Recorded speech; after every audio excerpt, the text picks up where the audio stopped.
Hey, and welcome back to Common Sense with Adam, where we're talking about all sorts of common sense around cents and dollars, because while, I don't know, 100% of us have experience with money, most of us have got no clue what we're doing. So I'm essentially spending just a few minutes here and there to see how I can help some of y'all. And at the end of the day, help you kind of think about the simple fact that you want a target, a bullseye, the North Star, if you will, as you're kind of navigating through your financial life. There has to be a destination in mind, because otherwise you end up God knows where. So in today's video, this one comes with a little bit of pain because I know better, yet I didn't do better, and I'm hoping that my, let's call it screw up, really kind of prevents it from happening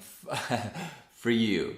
So what we're doing today is just looking at my personal portfolio for the 401k account, where I'm investing in index funds. It's how I recommend and advise everybody to do, versus a Robinhood account where I essentially just selected individual stocks and just dumped in a bunch of money. So we'll be looking at my 401k account as of January of this year, and at the $400,000 balance there on January 1st.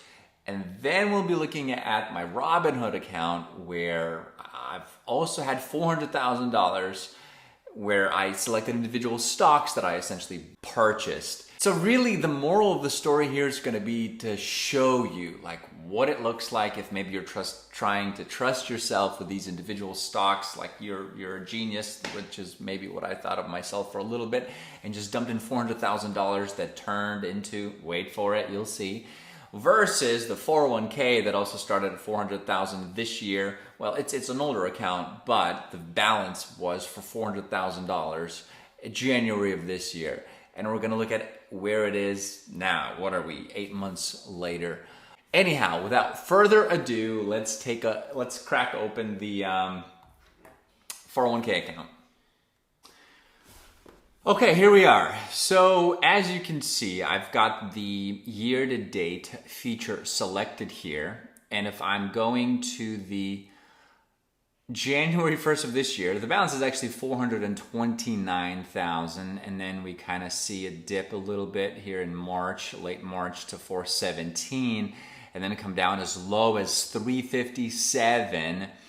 And then we're at $400,000 today. Now, taking a look at my Robinhood account, where I admittedly got carried away. And here's the view from January 1st. So if I go to January 1st, the balance was at $379,000.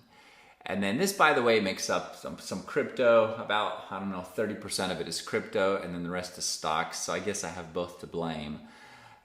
Well, really myself more than anything, because I knew better. So if you look at January 1st, I started at $376,000, and then gradually this just kept taking a punch in the mouth over and over and over again. It actually came down as low as what, 179.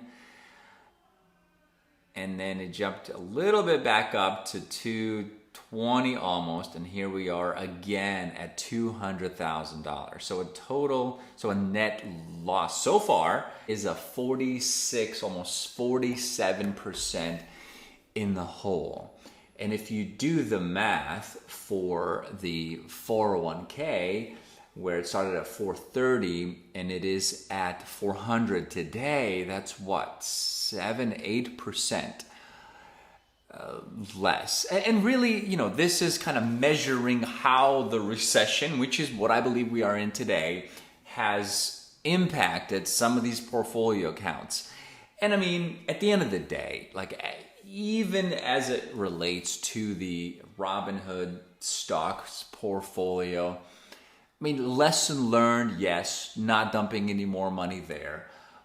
But I am just going to hold it. I've sold nothing at all. I mean, I've watched it fall. I've sold nothing at all. And I mean, sooner than later, I don't know, even if I have to wait 5 years, even if I have to wait more, I'm just going to let the money sit there until hopefully I can, get it back to 400 and ideally more, because I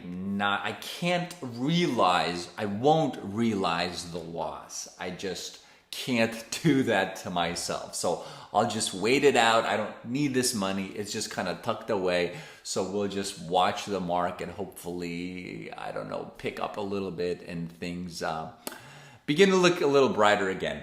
Anyhow, that is really all I wanted to show you. Is just somewhat personally embarrassed side of the Robinhood performance versus the 401k. And again, I knew better. I didn't do better.